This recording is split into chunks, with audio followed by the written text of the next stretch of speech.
skies will be filled with the greatest air armada the world has ever seen. Our own Army Air Forces, the best planes ever built, 65,000 planes this year. And by the time you finish your training, America will have overwhelming superiority in the air.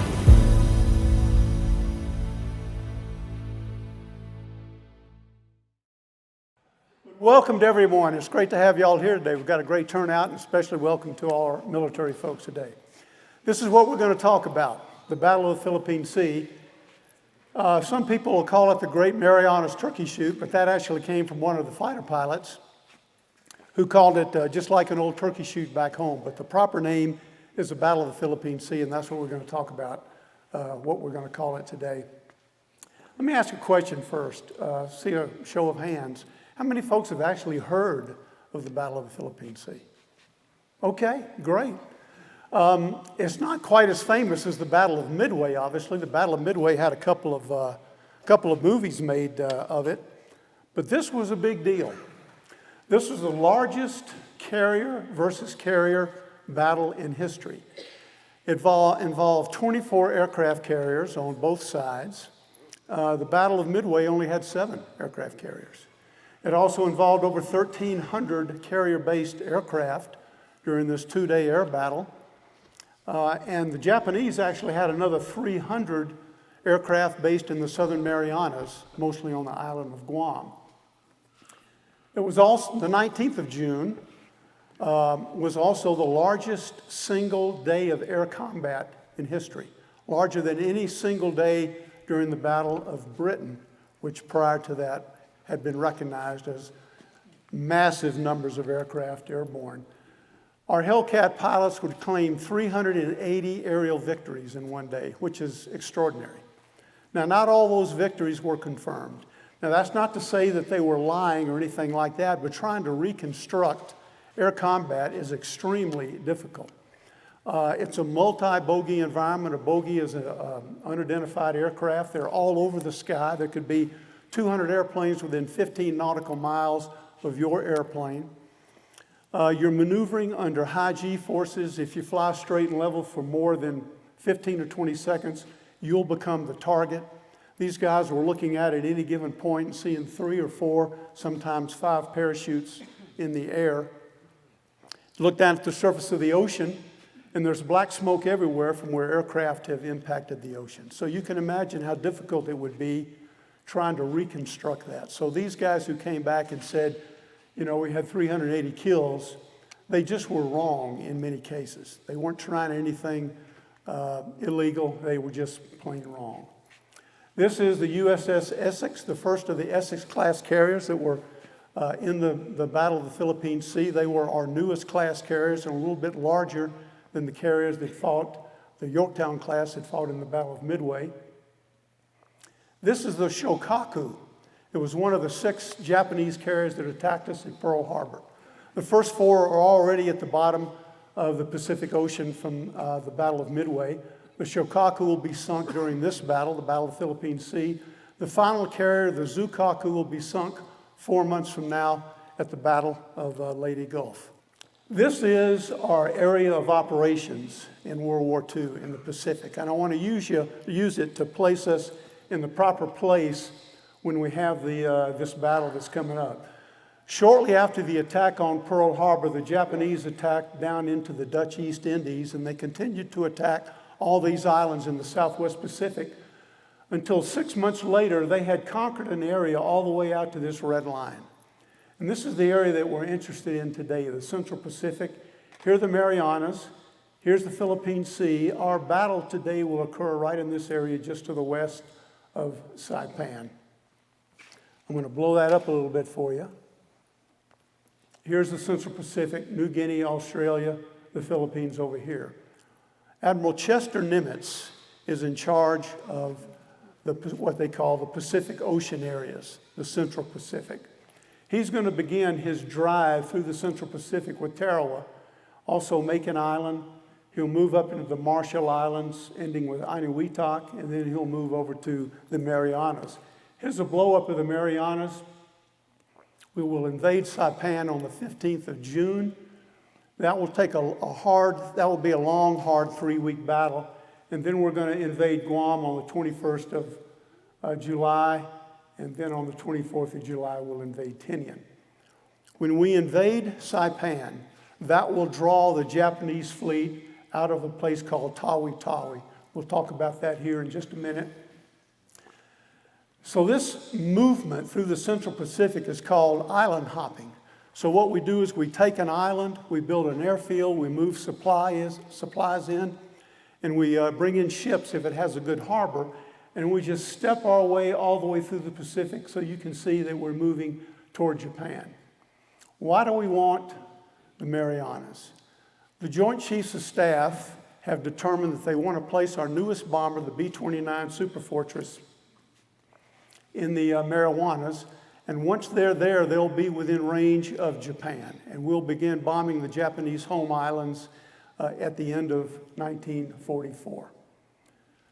Once we invade Saipan, the Japanese will come out of their base in Tawi-Tawi. That's where the ships are. Why are they at Tawi-Tawi? Because right here is where all the oil is, Borneo. They'll be burning Tarakan unrefined oil in their boilers.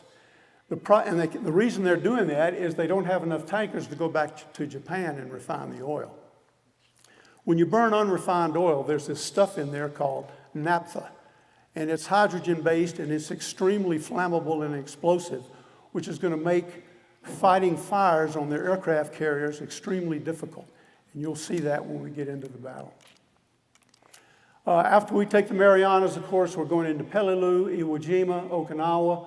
We have plans to attack Japan, but luckily we never have to execute those plans because of the atomic bombs and because Russia is entering the war, which forces Emperor Hirohito to finally agree to surrender on August 15th, 1945. Here's the Fifth Fleet. This is the largest, most powerful fleet that has ever sailed any ocean at any time in 1944. In the summer of 1944, the commander is Ray Spruance, one of our greatest naval commanders during the war.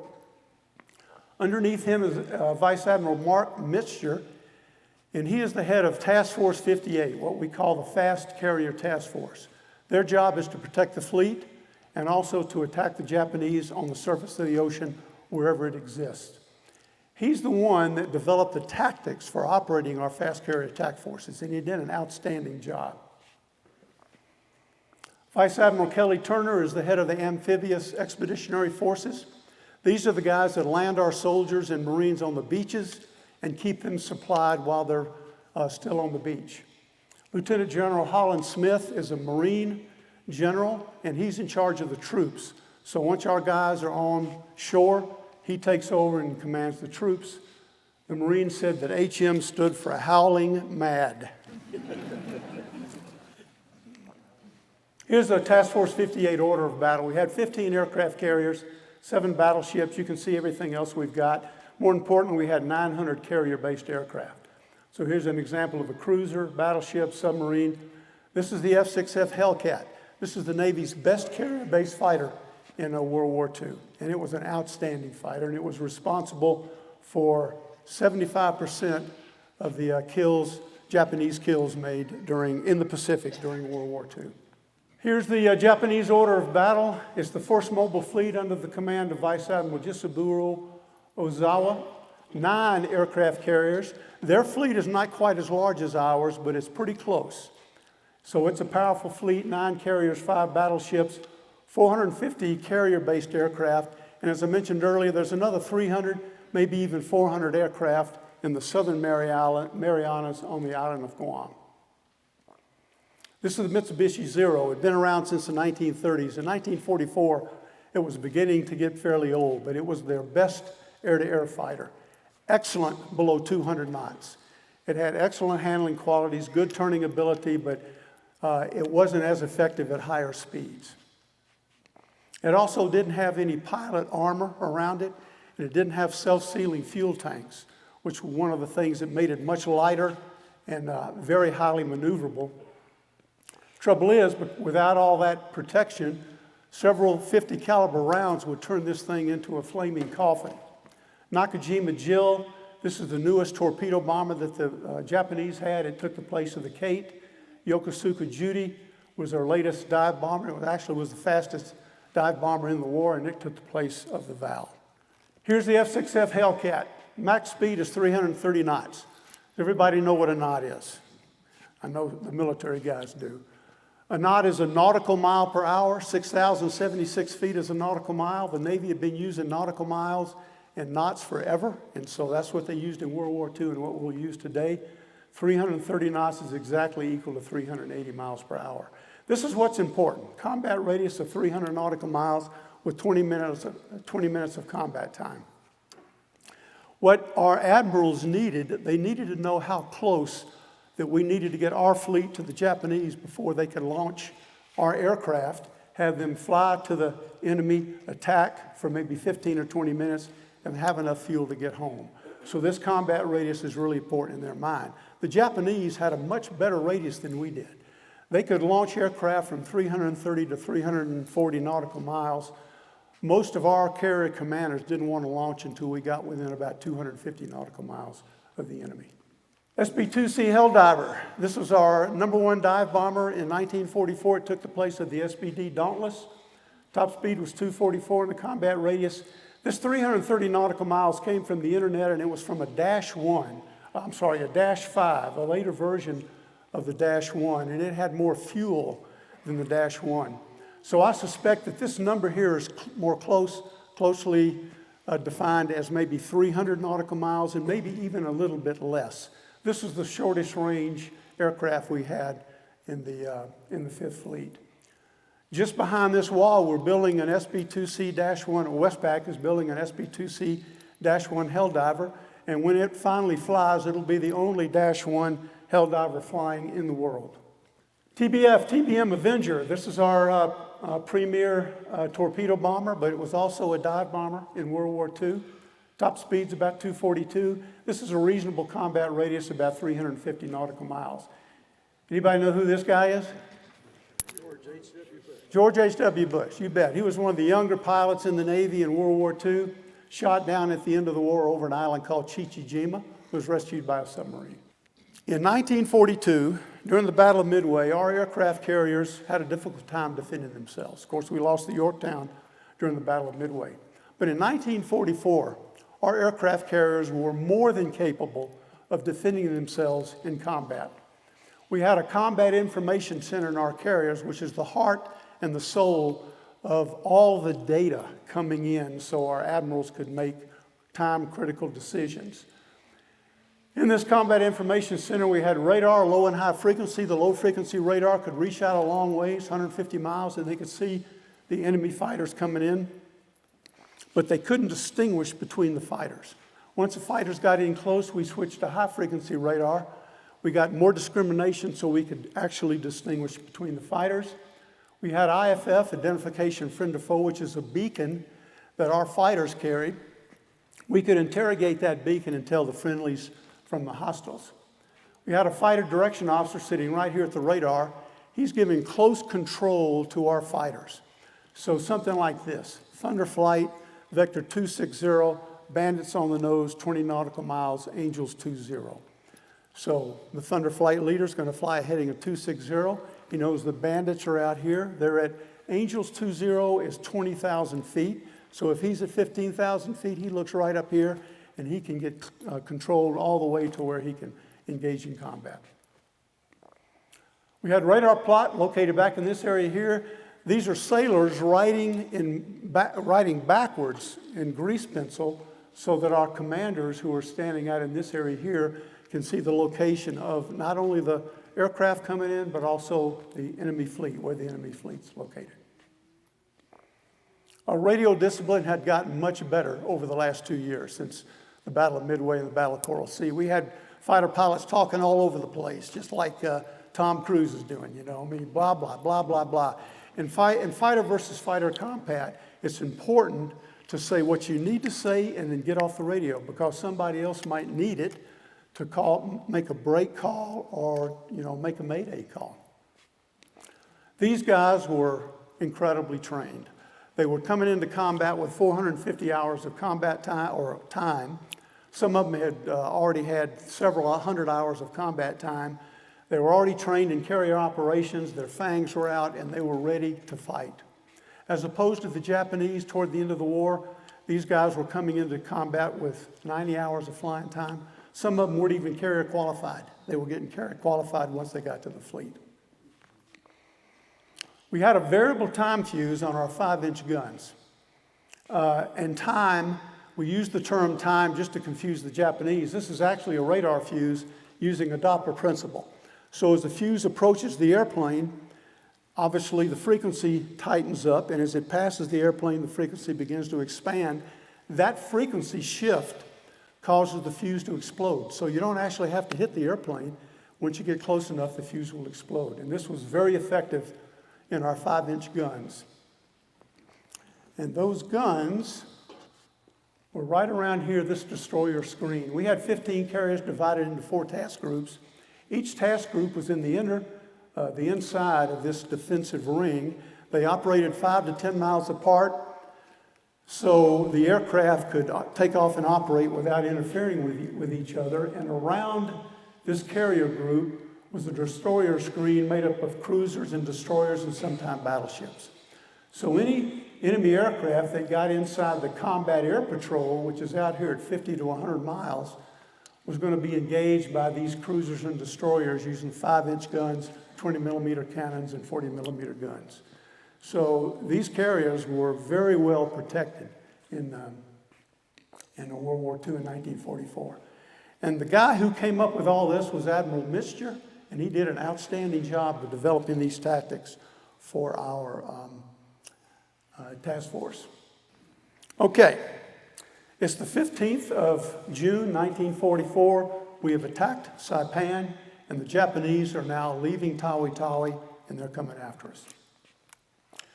Don't get too confused with all this writing up in here. The Japanese fleet, this is the course they took. The Japanese fleet is outlined in blue. The Americans are outlined in red. Here's the Marianas over here. Here are the Philippines.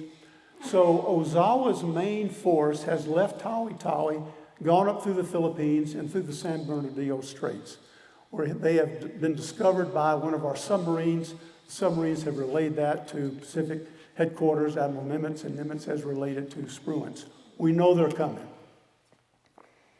Admiral Ugaki, down in this area here, is a battleship and a force of cruisers. He's been dispatched to New Guinea because MacArthur is preparing to attack the island of Biak out on the west end of New Guinea, and he's been sent there to help out with that invasion, protecting Biak. But once we land on Saipan, their orders change. He's sent back to the Philippine Sea. He comes around the southern part of Mindanao, and he rendezvous right here with Ozawa. On the 17th of June, 10 Japanese search aircraft are shot down by our escort carriers. We've got 7 escort carriers to the east of Saipan. They have FM-2 Wildcats and TBM Avengers. Their job is close air support for our soldiers and our Marines on the island. During that battle, one of our escort carriers, the Fanshawe Bay, is damaged and returns to Pearl Harbor. The submarine Kavala finds the first mobile fleet in this area right here and begins to trail the fleet as the fleet sails to the east toward our forces. So now Kavala knows where the Japanese fleet is, and he's notified Pacific Fleet Headquarters. The trouble is, submarines don't often know exactly where they are. You know, at night they attack. During the day they're underwater. So this call out where the fleet is not exactly where the fleet is. However, Mitscher gets that information, and Admiral Mitscher, whose job it is to attack the Japanese, decides that he's going to go after the Japanese right now. And right now, Mitscher's in this location right here. The American fleet, Task Force 58, has sailed north of the Marianas. They've attacked Iwo Jima at the command of Admiral Nimitz. And then they've come back down in this way here, so now they're all together as a fleet right in this location. and Mr. decides he's going after the Japanese. So he asked Admiral Spruance for permission. I want to detach from Task Force 58, and I want to go after the Japanese.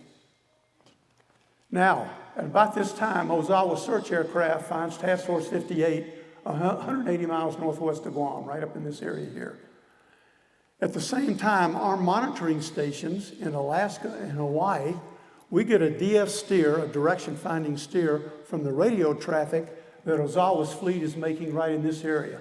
So now we have Ozawa pinpointed. Mitchell knows where Ozawa is, Ozawa knows where we are, and the two forces are closing. So Mitchell has asked Spruance for permission to leave. What do you think Spruance says? Spruance says no. Our job is to protect soldiers and Marines on the beaches. Our job is islands, not aircraft. Now, this will be one of the most controversial decisions that Spruance will make during the war. A lot of people don't agree with him, including Admiral Mischer. Mischer and his pilots are incensed. They can't believe that they're going to have to stay here as the Japanese fleet is closing in rather than going after them. Now remember, Spruance knows that our carriers are very capable of defending themselves. So Spruance has decided that we are willing to take the first hit. Can't do that in the Battle of Midway. In fact, Spruance in the Battle of Midway was the one that turned Task Force 16 into the wind and launched everything he had at 7 o'clock in the morning so he could get to the Japanese first. But today is different. So he's decided to keep Mischer here. Oh, by the way, at the end of the briefing, I'm going to ask you all whether you think Spruance is right. And we got to get the answer or we can't get out of here. Okay, here's a blow up of the map. Here we are. The Japanese have come up this way and they're now heading south. Ozawa will dispense a van force. This is Carrier Division 3 and a battleship force. He's going to move them about 100 miles to the east of the main attack force. And they will act as a barrier between the American carriers and Ozawa's carriers. So here they are right here, and this is the dotted line. They're out here to the east of the main force, which is right here. Task Force 58 fighters will now shoot down at 6 o'clock in the morning on the 19th of June. They'll shoot down 10 scouts from Carrier Division 3. At 6:30 in the morning, Task Force 58 is located 100 miles northwest of Guam. It's a beautiful day for combat. Temperatures in the mid-80s, clear skies, contrails. Everybody knows what contrails are. It blows out of the back of those jets up at 35,000 feet. Today, they're at 20,000 feet. This is going to favor the Japanese because they're going to be well beyond their radar coverage, and they're going to be using eyeballs to find us, but we've got radar. So we'd prefer there not to be contrails, but the Japanese have got contrails, making it easier for them to find us. Trade winds are out of the east. At 7:30, Task Force 58's task groups up here, within 15 miles of each other. We have also placed a battleship task group out to the west as a barrier between us and the Japanese. Between 8 o'clock and 8:30 in the morning, Ozawa's 9 carriers launched 326 aircraft in 4 separate raids located about an hour apart. This is almost as many aircraft as attacked Pearl Harbor. Here's a blow up again, kind of a big picture of what we've done. We've sailed to the north, we've attacked Iwo Jima. Now we're back in this area. And in the morning, Mischer has launched aircraft from his carriers to attack Guam and Rota, attack the airfields on Guam and Rota. So we're aboard the Lexington. Lexington's in Task Group 58-3. It's Mischer's flagship. It's 10:05 in the morning, and they're located right in this area you see right here. Radar plot reports 70 Japanese fighters approaching from the west at 140 miles. That comes from the battleship Alabama.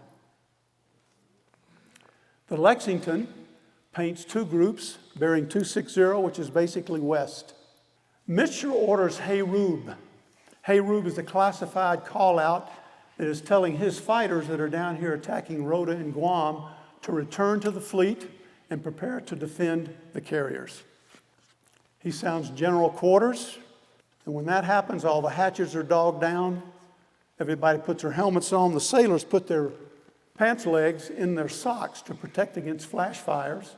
The guns are manned and pilots man their planes. And between 10:30 and 10:37, we launched 220 Hellcats, and they're all headed to the west after the Japanese. Now, let's pause the fight for just a minute. Let's talk about a Hellcat versus a Japanese Zero. On the 4th of June, 1942, during the Battle of Midway, the Japanese also attacked the Aleutian Islands, and they will occupy Kiska and Attu shortly after that. But on that day, Japanese Zeros attack Dutch Harbor in the Aleutian Islands, and one of those Zeros is shot down. He attempts a dead stick landing on what he thinks is a pretty solid field, but it's a marsh, and his main gear dig in, and he turns over, and the pilot's killed. But the airplane's in pretty good shape. We recover the airplane, put it on a ship, take it to San Diego, we fix it, and test pilots fly it, and we take a look at its handling qualities and performance, and we find out the secret to beating a Zero is airspeed. Airspeed, airspeed, airspeed. Keep your speed up. Don't slow down with a Zero. Once you get below 200 knots, he handles very well, and he'll outturn a Hellcat and beat you. So keep your speed up. Come in at maybe 300 knots to 350 knots, close into inside 1,500 feet, open fire, and then as you overshoot, roll away from the Zero, go to full military power, and dive. And as the Zero reverses, he can't catch you. That's the way to fight. Keep your speed up. Airspeed is life. Okay, so we know that Ozawa has launched his fleet. At 8 o'clock in the morning, he launches from 3 carriers, 69 aircraft, and they're heading toward our 220 Hellcats. They're also ordered to recover at Guam. This is an advantage for the Japanese. They don't have to go back to the carriers if they're out of fuel. They can land in Guam. So he orders them to land on Guam if they're out of gas. We knew when they were launching. We were listening to their communications. So Mr. knows when the Japanese launch. So our Hellcats meet 69 Japanese Zeros, and it's not even a contest. We claim 100 kills. Of course, there are only 69 airplanes out there. We claim 100 kills, and the actual number of kills is 42, and we lose 3 Hellcat pilots in the process. This is a Hellcat taking off of a catapult from the hangar deck, sideways out of a carrier. We don't do that very often, but it's capable of being launched that way. This is anti-aircraft artillery above our ships. You can almost walk on that stuff, it's so thick. The important thing is not one Japanese aircraft penetrates the defensive rings to the carriers, not one. So this is a perfect example of fleet air defense. Now, Raid 2 is launched at 9 o'clock in the morning from Carrier Division 1. This is their main effort, 128 aircraft, once again heading for Mr.'s fleet. This submarine, the USS Albacore, commanded by Commander Blanchard, has found the Japanese carrier Taiho. That's one of their newest and largest carriers, and it's the flagship of Admiral Ozawa. He fires a spread of 6 torpedoes.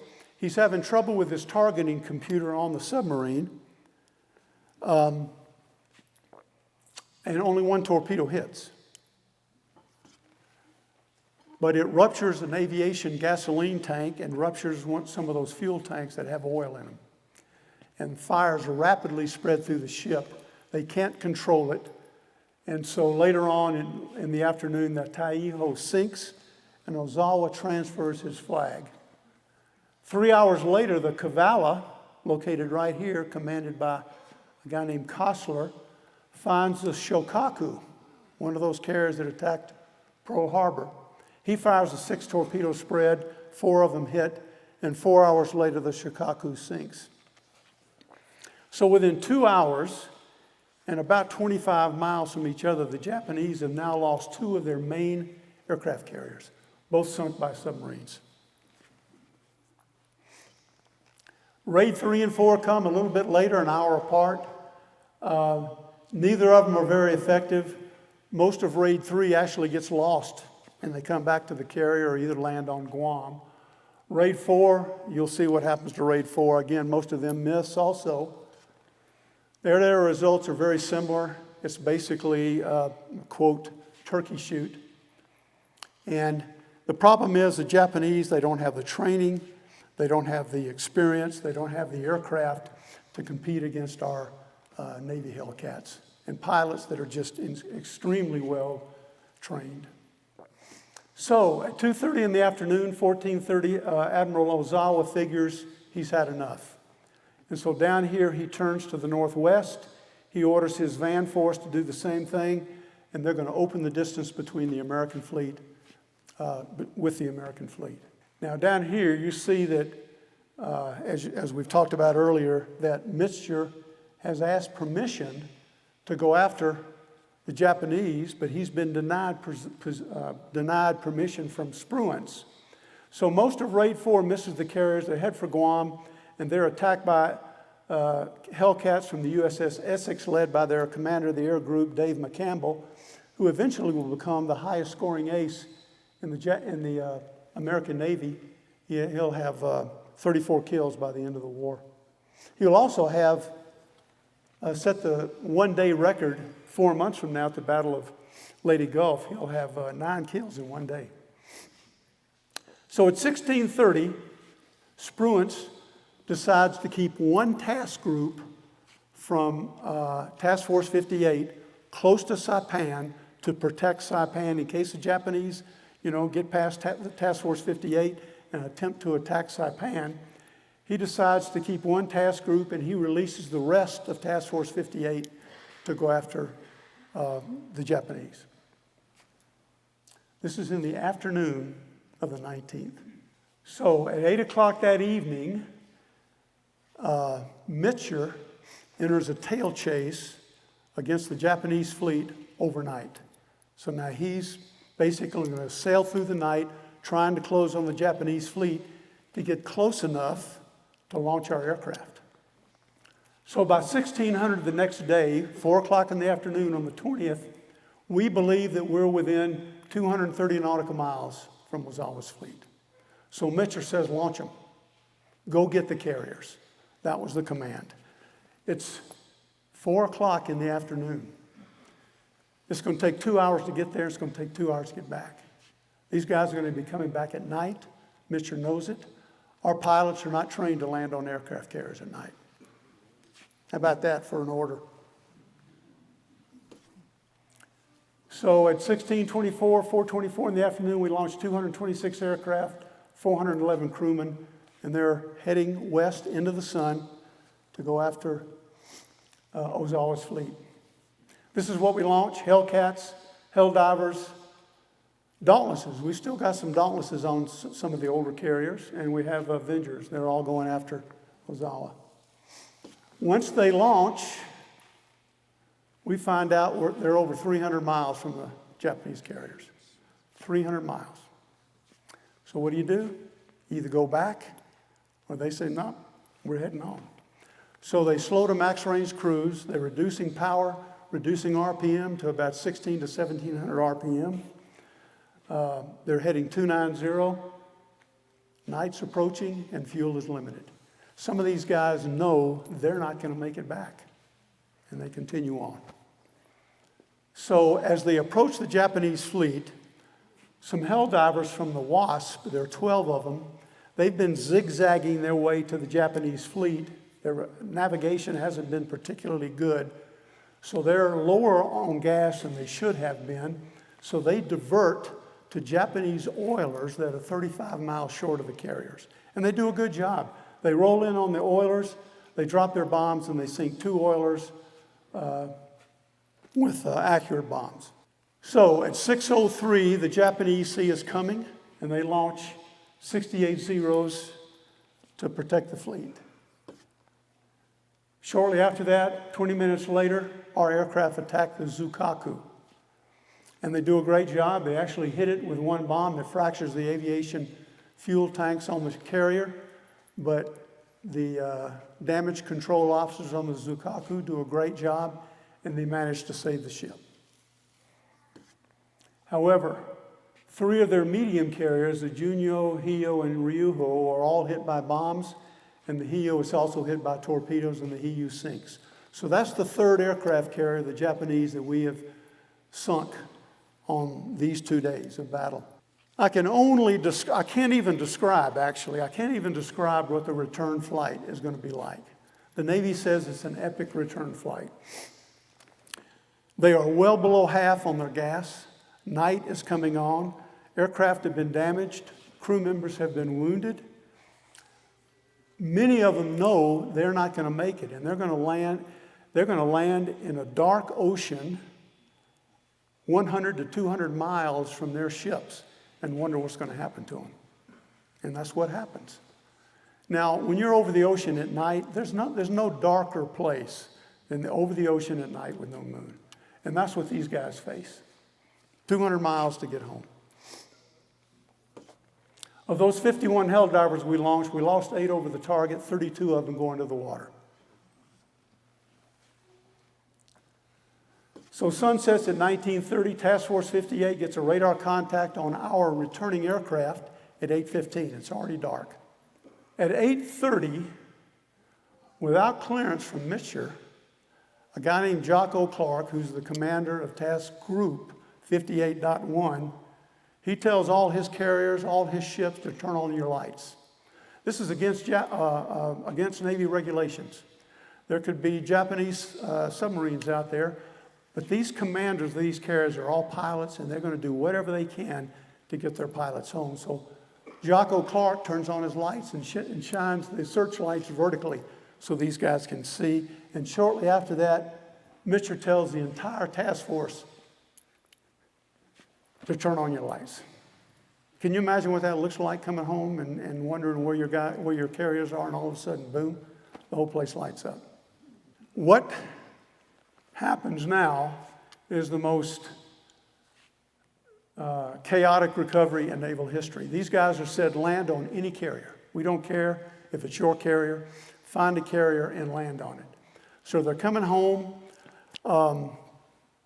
Some of these guys are down to 5 or 10 gallons of gas, and they're having to decide whether should I try to land on a carrier and risk running out of gas on short final and crash into the end of the carrier, or should I make a controlled ditching in the water beside a destroyer? Most of them choose that second option. We're just going to land in the water beside a destroyer. Some pilots ignore wave-offs. As they come in to land, the landing signal officer gives them a wave-off. The deck is foul, do not land. They say, I can't help it, I've got to land. And they land, they crash into other aircraft. Pilots and crewmen are killed in the process of doing that. One LSO actually sees one Japanese VAL aircraft make an approach to our carriers. He knows their VALs. They got landing gear that's welded down, their tail hook's not down. They're probably from Guam. Who knows what they were doing there? They didn't land for sure. They probably went back to Guam.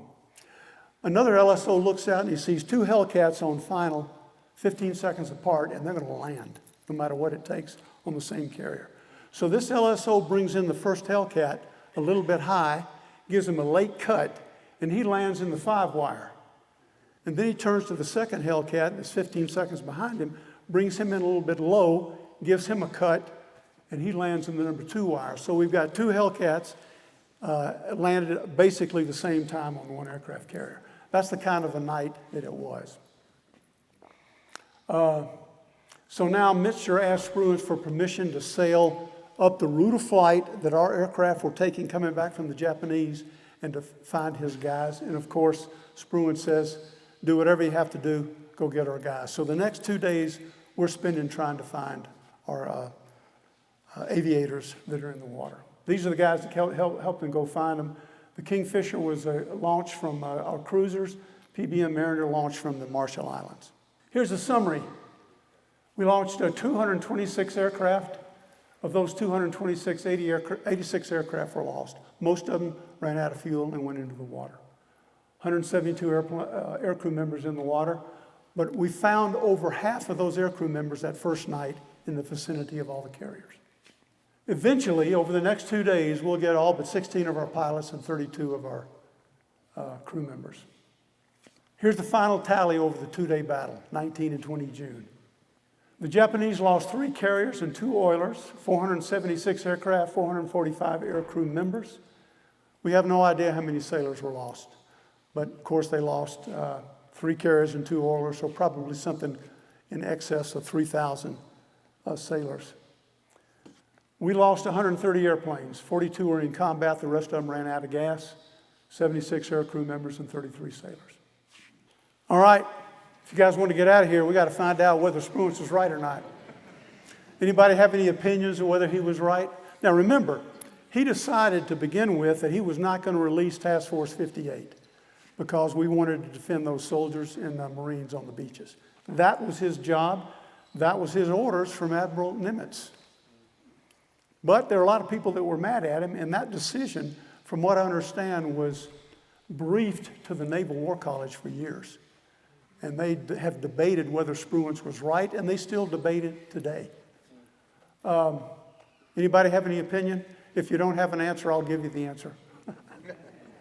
Samuel Eliot Morrison was a rear admiral in the Navy Reserves. He was a PhD in history from Harvard. He was asked by the Navy to write the history of Navy operations in World War II. He wrote 15 volumes. There's no one who knows more about the Navy than Morrison. And you can see what he said. No one equals Spruance.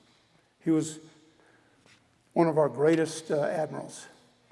Admiral King, who's the chief of naval operations, flew to Saipan right after we took Saipan and met with Spruance. And that's what he said. Spruance, you did a damn fine job out there. Your decision was correct. Even Admiral Mister, at the end, said that Admiral Spruance could have been right.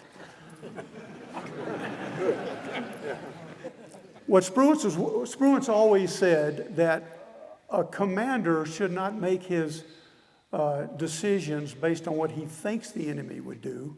He should make his decisions based on what the enemy is capable of doing. And certainly, the Japanese Navy was capable of dispatching a task group from its main force, getting around Task Force 58 and attacking Saipan. So that's why Spruance said, nope, you can't go, you got to stay here. But Mr. later on said Admiral Spruance could have been right. He's one of the finest officers I know. So folks, that's it. That's the briefing. So as usual, that's okay.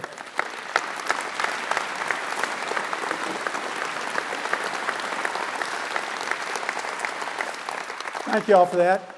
So let's see, I think we got some time for some questions.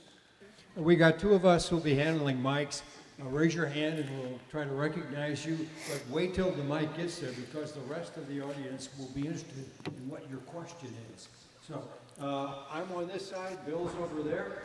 I got one over here, Gene. He's got one over there. Bill's back in the back there? Yeah, I just thought it would be interesting to the audience to point out that Michener was the commander of the Hornet when Doolittle launched off of that airplane, a year earlier. He was. Yeah. Yep, he was. And the other in thing fact, sorry. it's interesting also to note that Michener got kind of a black eye in the eyes of the Navy after the Battle of Midway because Hornet didn't do very well. But he eventually recovered and wound up being obviously an excellent officer and developed all the tactics for Task Force 58. The other thing I'd Phil. mention is that I believe when we evaluated that Zero that crashed at Dutch Harbor, or the island east of Dutch Harbor, we found out that it had a float carburetor.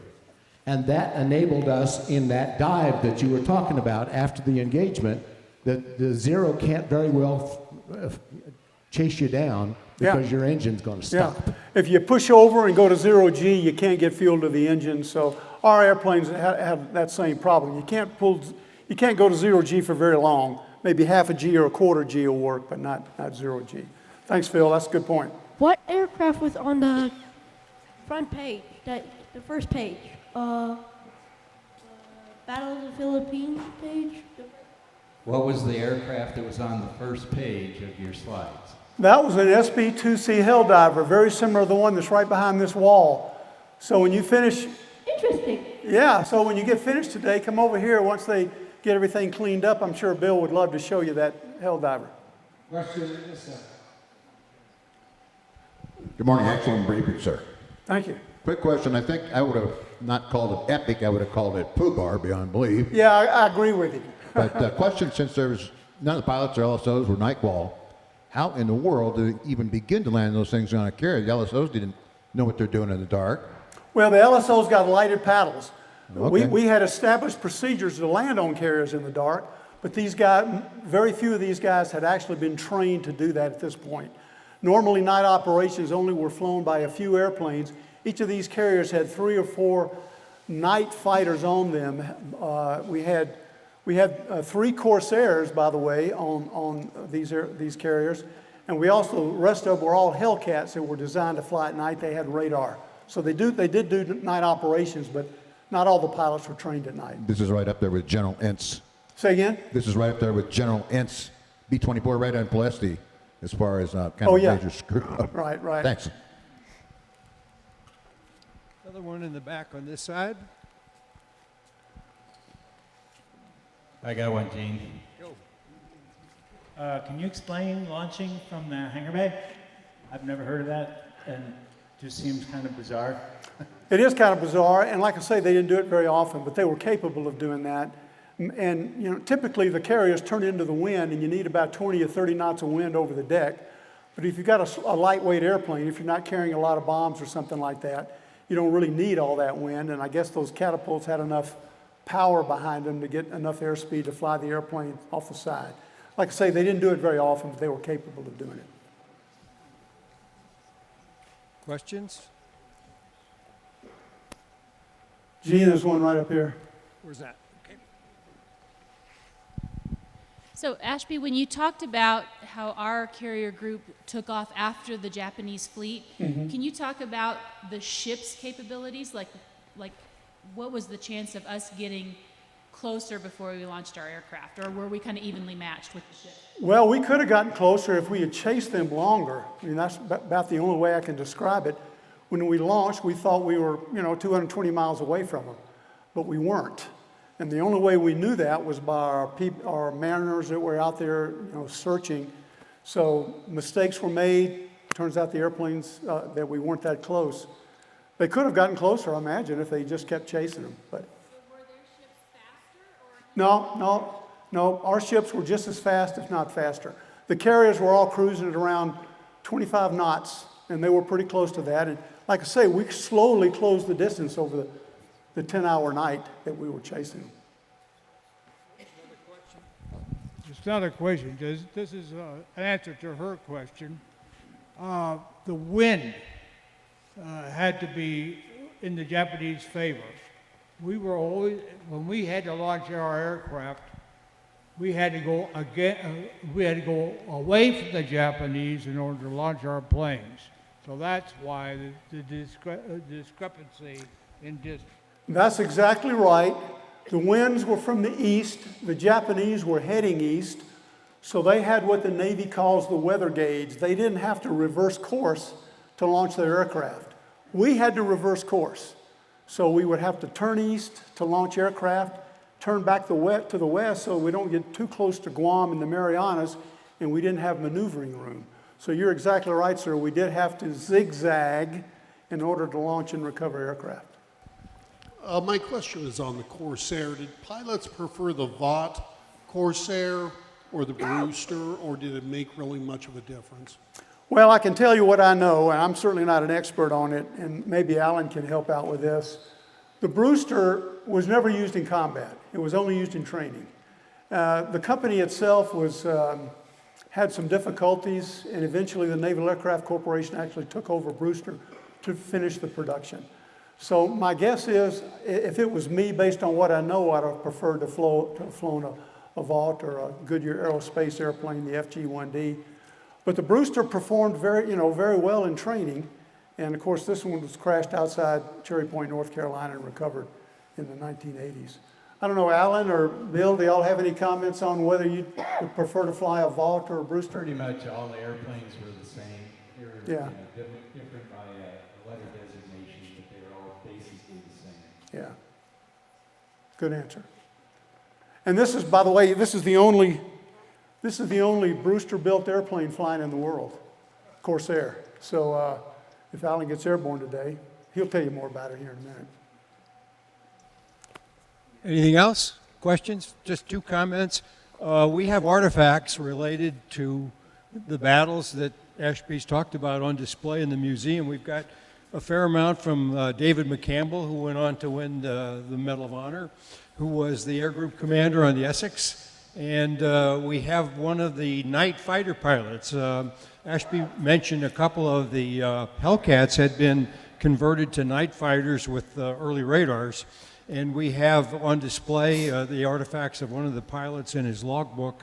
So if you're interested in those specific kinds of things, please wander around and you'll find them.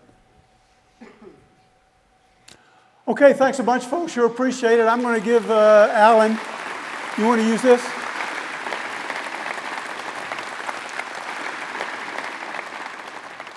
Morning, folks. I've been asked to talk a little bit about the Brewster Corsair with you guys and give you a little history on this particular airframe and let you know how it ended up in our collection. It's just a few minutes here to give you the kind of history of it.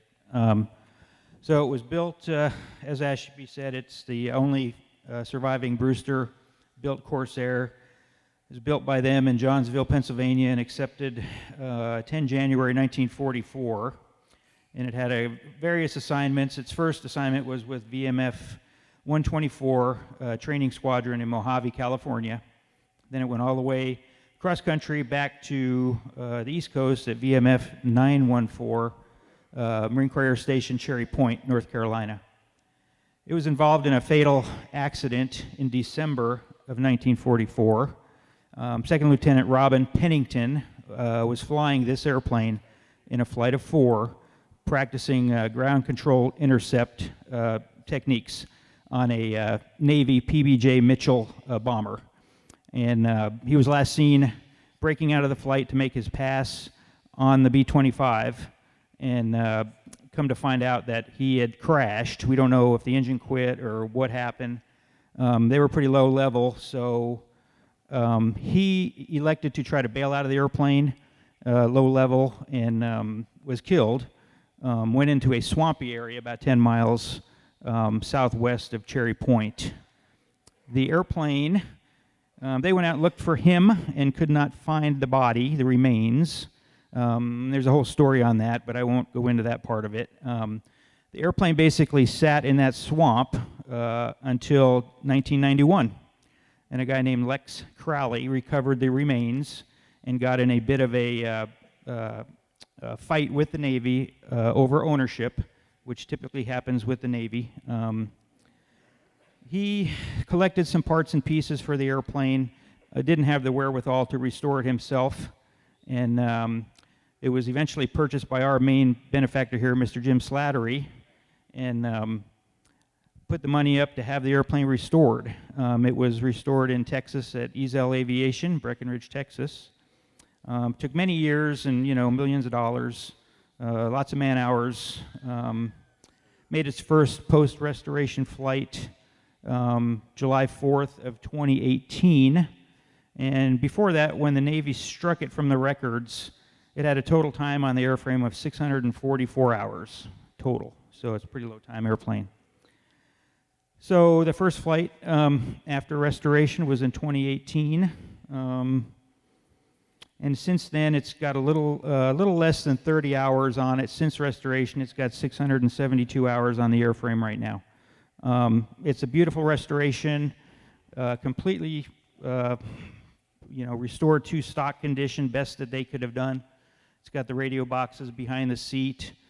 The guns and all the ammo are in the gun bays. I use this term a lot, but it's a national treasure, and we're very lucky to have this airplane in our collection, and perpetuate the story of Mr. Pennington and what he did for our country.